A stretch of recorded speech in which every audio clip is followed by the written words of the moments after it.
City India news Telugu. ఈ నెల December 17వ తారీఖు మాకు కాల్ వచ్చింది. ఒక పేషెంట్ 23 ఏళ్ళ యువతి, మన నారాయణపేట్ వాసి అనమాట. తను ఆల్రెడీ ప్రీవియస్గా చిన్న వయసులోనే గుండె సర్జరీ జరిగింది. సో తన రెండో ప్రెగ్నెన్సీ. సో డెలివరీ కోసం నారాయణపేట నుంచి మహబూబ్నగర్ జిల్లాకి రెఫర్ చేస్తున్నారు, రిస్క్ ఎక్కువ ఉందని చెప్పేసి. సో ఇక్కడ కూడా గుండె డాక్టర్ చూసి గుండె కండిషన్ పనితీరు బాగానే పనిచేస్తుందని చెప్పేసి తనకు డెలివరీకి డేట్ ఇచ్చారు. అండ్ 16వ తారీఖు తనకు ఇక్కడ డెలివరీ జరిగింది.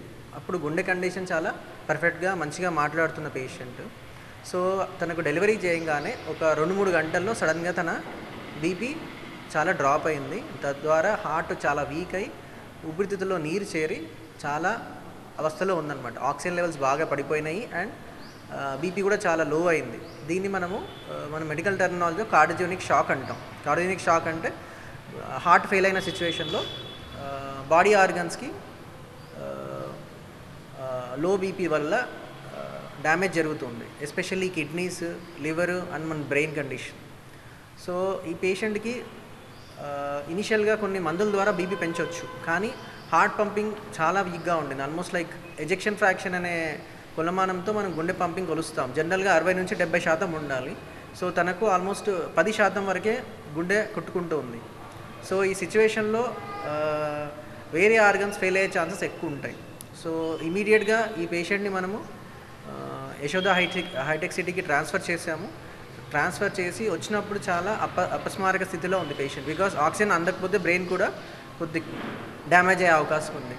సో మనం మల్టీ డిసిప్లినరీ టీమ్ అప్రోచ్ ద్వారా క్రిటికల్ కేర్ టీము, గుండె వ్యాధి నిపుణులు, vascular surgeon and emergency physician వీళ్ళంతా కోఆర్డినేషన్తో సో ఈ పేషెంట్ని ఫర్దర్గా మనం కాపాడాలంటే ఉన్న ఒకే ఒక ఛాన్స్ ఎక్మో అనే మెషిన్. ఎక్మో అనేది it's advanced life support. So దాన్ని విఏ ఎక్మో అంటాం, వీనో ఆర్టరియల్ ఎక్మో. సో ఇది ఏం చేస్తుంది అంటే మన బాడీ కనెక్ట్ చేస్తే మన తొడ ద్వారా పెద్ద పైప్స్ ద్వారా కనెక్ట్ చేస్తాము. తద్వారా ఏం జరుగుతుంది, ఆర్టిఫిషియల్గా మనకు హార్ట్కి అండ్ లంగ్స్కి సపోర్ట్ చేస్తుంది. సో ఆర్టిఫిషియల్గా మన బీపీ పెంచుతుంది. సో తద్వారా మనము హార్ట్కి అండ్ లంగ్స్కి రెస్ట్ ఇవ్వచ్చు.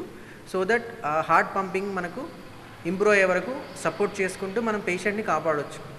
సో ప్రెగ్నెన్సీ రిలేటెడ్ ఎందుకు వచ్చింది ఈ కండిషన్ అంటే, జనరల్గా దీన్ని పెరిపార్టమ్ ఆర్ పోస్ట్ పార్టమ్ కార్డియోమయోపతి అంటాం. సో మన ఇండియాలో ప్రెగ్నెన్సీస్ ఏవైతే డెలివరీస్ అవుతుందో 1000 డెలివరీస్లో ఆల్మోస్ట్ 9-10% మందికి ఈ కండిషన్ వచ్చే అవకాశం ఉంది. అందుకే దీనికి కొద్దిగా రేర్ అంటాము. అండ్ ఎస్పెషల్లీ ఇండియన్ సినారియోస్లో కంపేర్ టు వెస్టర్న్ డేటా, మన ఇండియన్ సినారియోలో ఈ పెరిపార్టమ్ కార్డియోమయోపతి అనేది వెరీ కామన్. బికాస్ మన లేడీస్ కానీ మన ఉమెన్ కానీ న్యూట్రిషనలీ అనీమియా అంటే రక్తహీనత ఉండడము అండ్ ప్రెగ్నెన్సీ రిలేటెడ్గా బీపీ ఉండడము అండ్ ఒక్కోసారి ట్విన్ ప్రెగ్నెన్సీస్, ఇవన్నీ సిచ్యువేషన్స్ మన ఇన్సిడెన్స్ ఎక్కువ కాబట్టి పెరిపార్టమ్ కార్డియోమయోపతి అనే జబ్బు కూడా మన వాళ్ళలో ఎక్కువ ఇన్సిడెన్స్. అండ్ దీంట్లో మనం నియర్లీ 100 మందిలో ఒక 10-15% ఆఫ్ ద పేషెంట్స్ చనిపోయే అవకాశం ఉంది. దాన్ని మోర్టాలిటీ రేట్ అంటాం. సో ఇట్లాంటి బ్యాడ్ సిచ్యువేషన్లో మన పేషెంట్ యశోద హాస్పిటల్ హైటెక్ సిటీకి వచ్చారు. మన ఎమర్జెన్సీలోనే పేషెంట్ ఫ్యామిలీకి కానీ వాళ్ళ అటెండర్స్ కానీ అన్నీ కౌన్సిల్ చేసి వాళ్ళ సపోర్ట్తో మనం ఇమీడియట్గా వితిన్ వచ్చిన 1 గంట సేపట్లో మనము ఎక్మో మెషిన్ కనెక్ట్ చేసాము. సో ఎక్మో మెషిన్ కనెక్ట్ చేసిన తర్వాత స్లోగా మనకు బాడీలో యాసిడ్ లెవెల్స్ ఇంప్రూవ్ అవ్వడం స్టార్ట్ అయ్యాయి. కిడ్నీ కూడా స్లోగా యూరిన్ జనరేట్ చేయడం స్టార్ట్ చేసింది. అట్లాగే లివర్ ఫెయిల్యూర్ కూడా over a period of time తగ్గుతూ ఉంది. సో ఆల్మోస్ట్ 17వ తారీఖు మనము తనకి ఎక్మో మెషిన్ కనెక్ట్ చేసాం డిసెంబర్లో. అండ్ స్లోగా మనము ఇంప్రూవ్మెంట్ చూస్తూ వచ్చాం. అంటే ఆల్మోస్ట్ చనిపోతే స్థాయి నుంచి స్లోగా ఆర్గన్స్ ఇంప్రూవ్మెంట్ అంతా చూసుకుంటూ వచ్చాము. సో సుమారుగా 5 రోజుల తర్వాత మనకు సొంతంగా బీపీ మెయింటైన్ చేయడం స్టార్ట్ చేసింది పేషెంట్. మెషిన్ మెల్లిమెల్లిగా ఎక్మో మెషిన్ సపోర్ట్ తక్కువ చేసుకుంటూ 1 వీక్ తర్వాత స్లోగా మనము ఎక్మో నుంచి తనను వీన్ ఆఫ్ చేసాము. ఫస్ట్ ఆర్టరీ లైన్ తీసేసి తర్వాత నెక్స్ట్ డే మనము వీనస్ లైన్ కూడా తీసేసాము. సో అప్పటికే కిడ్నీ ఆల్మోస్ట్ రికవర్ అయ్యింది అండ్ లివర్ కూడా రికవర్ అవుతుంది. అండ్ 10% ఉన్న పంపింగ్ నియర్లీ మనకు 40% రీచ్ అయింది, ఏది హార్ట్ పంపింగ్ ఫంక్షన్. సో తర్వాత మనం స్లోగా తనను వెంటిలేటర్ నుంచి కూడా మనము బయటికి తీసుకొచ్చాం, మేబీ ఒక 2 days లేటర్. తర్వాత తను మెల్లిగా స్లోగా మొబిలైజ్ చేసి వార్డుకి షిఫ్ట్ చేసి మనం 29వ తారీఖు తను సక్సెస్ఫుల్గా డిశ్చార్జ్ చేసాం. ఈవెన్ మొన్న పేషెంట్ మనకు ఓపిక కూడా వచ్చి చూపించుకొని సాధారణ స్థితిలో నడుచుకుంటూ వచ్చింది అండ్ తన పనులు తను సొంతంగా చేసుకోగలుగుతుంది.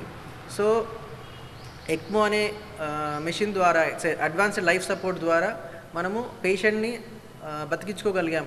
దట్ టు విత్ టైమ్లీ మనకు పేషెంట్ హాస్పిటల్కి తీసుకొచ్చి timely critical care team, cardiology and emergency and vascular team ద్వారా మాత్రమే ఇది సాధ్యమైంది. And family support and Yashoda హైటెక్ సిటీ అడ్మినిస్ట్రేషన్ సపోర్ట్ కూడా చాలా ఇంపార్టెంట్. ఎందుకంటే ఎక్మో అనేది చాలా అంత ఈజీ కాదు పెట్టడం, పెట్టి మళ్ళీ దాన్ని మెయింటైన్ చేసి దాని నుంచి బయటికి తీసుకురావడం. ఎందుకంటే 10 మంది పేషెంట్కి ఎక్మో పెడితే ఆల్మోస్ట్ సర్వైవర్స్ 2-3 మాత్రమే ఉంటారు. సో డెఫినెట్గా తను ఆ 2-3లో మనము తను కాపాడగలిగాము. So that's a great achievement. And ఇంకో విషయం, మనం మహబూబ్నగర్ జిల్లా వాసి కాబట్టి మన మహబూబ్నగర్లో చాలామందికి ఫైనాన్షియల్ ఇష్యూస్ కానీ అండ్ ఈ అవగాహన ఉండకపోవచ్చు, ఐ మీన్ అడ్వాన్స్డ్ ట్రీట్మెంట్స్ అవగాహన ఉండకపోవచ్చు.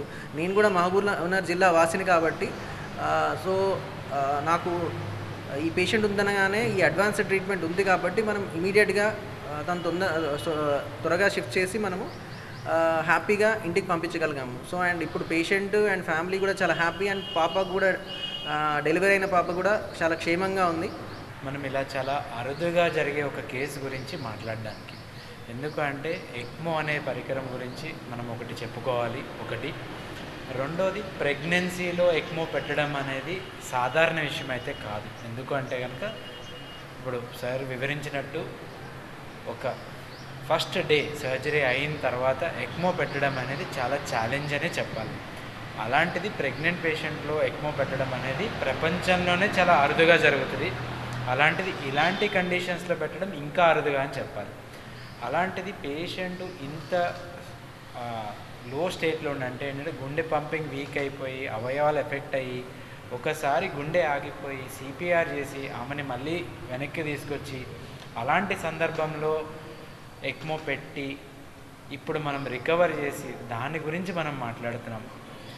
ఎందుకు ఇది ఇంపార్టెంట్ అంటే కనుక నార్మల్ పేషెంట్స్లోనే మనం ఎక్మో అనేది పెడితే కనుక మార్టాలిటీ అనేది చాలా ఎక్కువగా ఉంటుంది.